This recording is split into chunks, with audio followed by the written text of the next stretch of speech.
NATO, Sweden, F-16s, inflation, and refugees. What do they all have in common? Erdogan and Turkey. Turkish President Recep Tayyip Erdogan won runoff elections on May 28, the second round of a presidential vote against rival Kemal Kilicdaroglu. There are so many things that happened during the past few weeks, in the run-up to the vote, during, and after. We unpack it all with Sarhat Çubukçuoğlu, senior researcher at Trends Research and Advisory in Abu Dhabi. This is Beyond the Headlines. I'm your host, Nada AlTaher.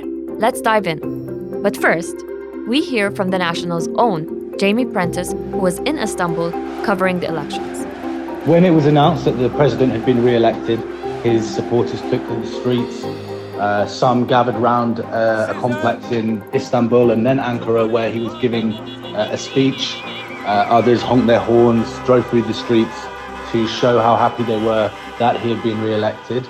For those who support him, even though the economic crisis has been in some way blamed on him, they had a faith that he would be able to solve the situation, that he would be able to deal with it.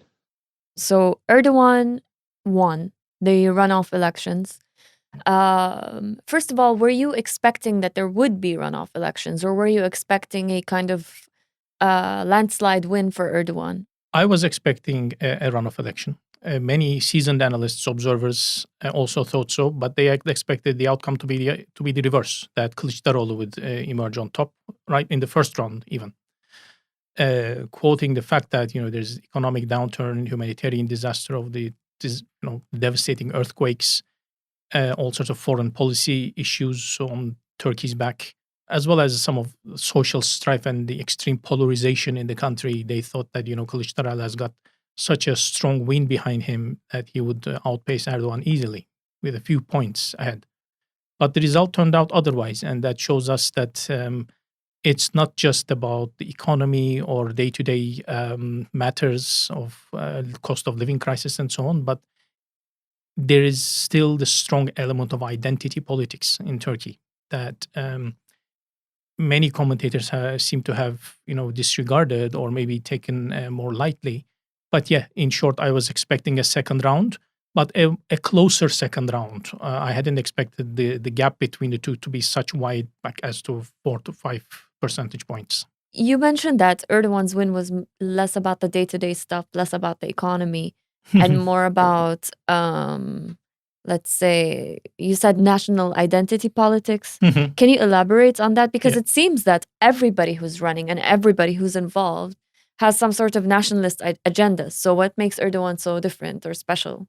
Well, he garnered greatest number of nationalist votes in the political spectrum, more than Kılıçdaroğlu did. You see nationalist parties on both sides, but Erdogan had a bigger chunk of it. Erdogan rose to power in 2002 as a liberal politician. He brought together, again, different factions from, partially also from former leftist liberals and center-right parties, politicians. But over the course of time, especially after the failed coup attempt in 2016, he turned more conservative and nationalist. And so that word especially resonates with today's Turkey, because the other surprising factor about the outcome was the upsurge of nationalist votes till, maybe up to like 25%. So, which many people were shocked with, because they thought it would be the opposite, that MHP, the Nationalist Movement Party, Erdogan's coalition partner, would even stay below the 10% threshold. No, they stay floated above. So that shows that Erdogan knows how to play to that nationalist string, and he effectively consolidates that power base, that electoral base, probably better than Kılıçdaroğlu does. What role did the media play in Erdogan's win? Media is concentrated in a few powerful hands in Turkey and under Erdogan. So he has the mass media support behind him, which is important because, let's say, about 70% of people in Turkey still receive news from TV.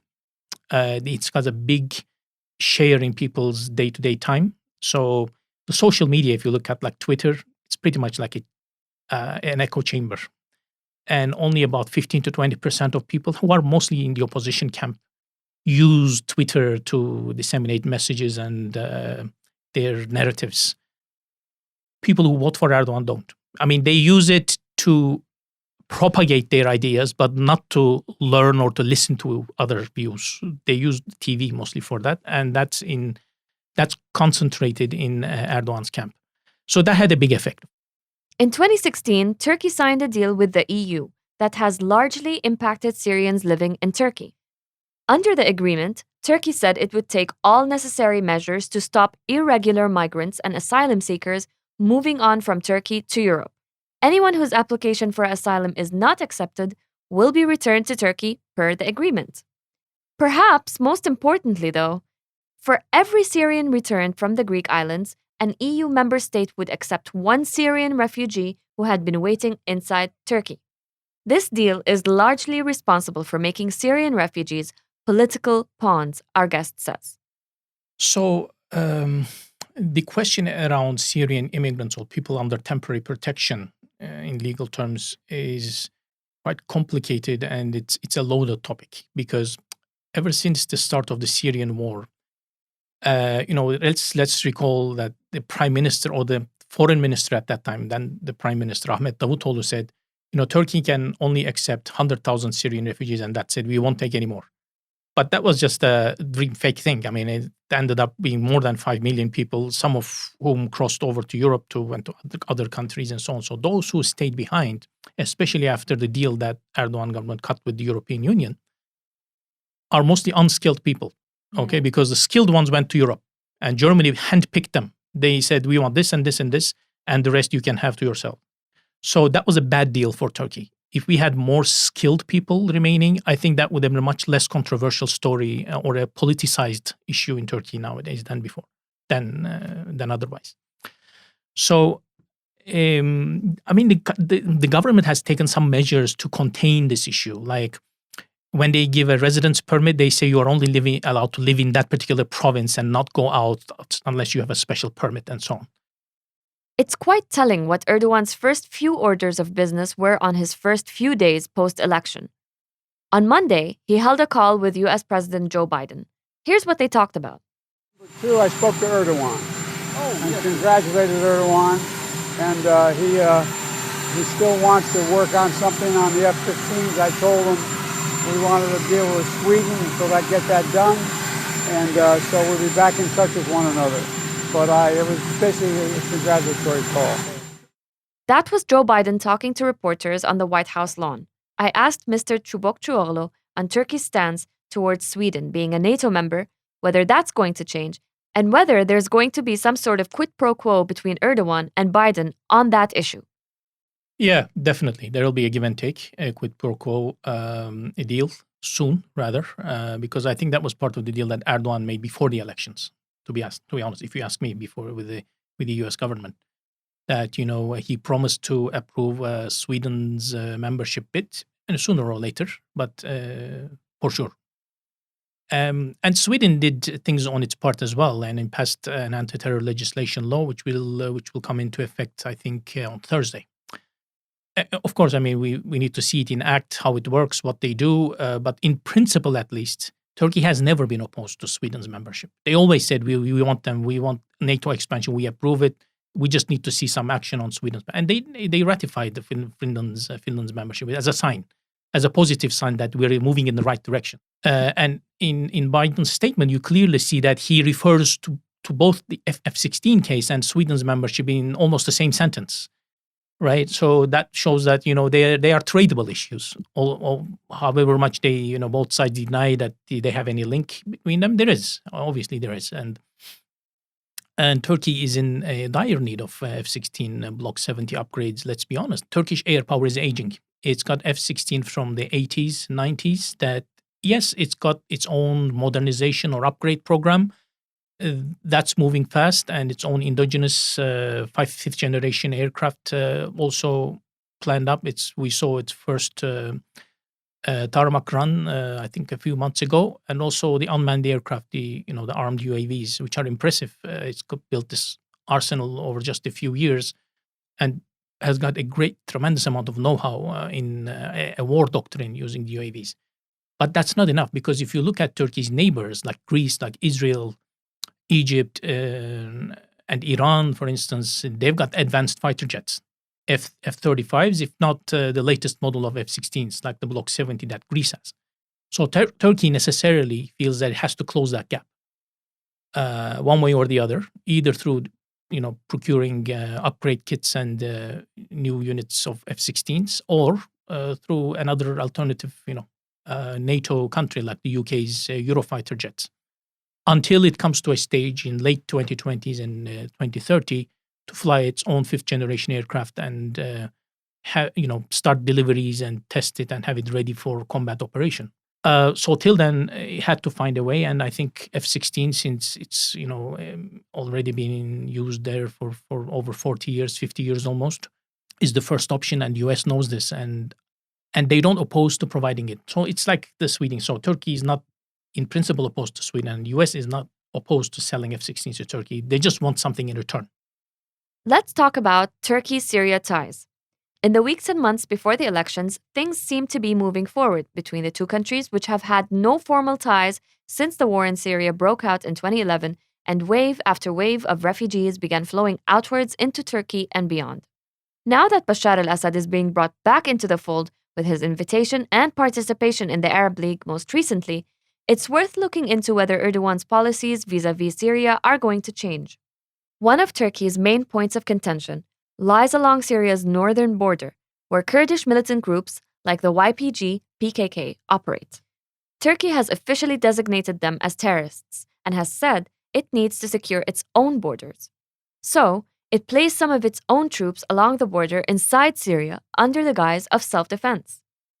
Syria is adamant that this is a breach of its own sovereignty and has demanded that the troops' withdrawal should come before any serious talks are had between the two nations. Mr. Çubukçuoğlu breaks it down for us. In my opinion, I think the Turkish government worked hard to cut a deal before the elections on Syria. They wanted to arrange a presidential level meeting, also to score points ahead of the elections as a show-off, but also to genuinely, put this on a path to resolution. Because signs were there that Syrian war is kind of it's settled in Assad's favor. Okay, so Assad is now has become more popular after the earthquakes. He's received humanitarian aid, has reestablished ties, and reconciliation moved to another level with Syria's readmission or acceptance into the Arab League in Riyadh. And he met with almost Arab leaders there. But look, the next big step is for Assad to come to Dubai for COP28. Yeah, so he received an official invitation from the UAE. And if you look at, for instance, foreign media like in US and UK, there are complaints about this kind of what's going to happen. What if they sit in the same room with some of the Western leaders who don't want to face with Assad? So Assad feels much, much stronger now. He's got a much more, powerful hand that he wouldn't want to trade away easily. So I think the whole situation has become more difficult for Turkey. How is this going to work out now? Erdogan has got another mandate for 5 years. He feels emboldened, empowered, facing another determined Assad. So how will they sit on a table and shake hands, and under what terms is a big question mark. I think Turkey will find it increasingly like an uphill struggle to dictate its terms on Syria, especially on YPG or PKK in northern Syria, the territory, all the enclaves it controls, and the return of the refugees. Assad will push hard and try to get as much as he can from Erdogan in return for establishing a formal diplomatic contact. We hope you enjoyed this conversation and learned a little more about where Turkey is right now, where it's headed, and what kind of legacy Erdogan is going to leave behind as Turkey's longest-serving president. This is Beyond the Headlines. I'm your host, Nada AlTaher. A special thank you to Mr. Serhat Çubukçuoğlu, Senior Researcher at Trends Research and Advisory in Abu Dhabi. This episode was produced by Arthur Edison and Dua Farid. If you've enjoyed this episode or you think you know someone who might, tell them about us so they can subscribe too.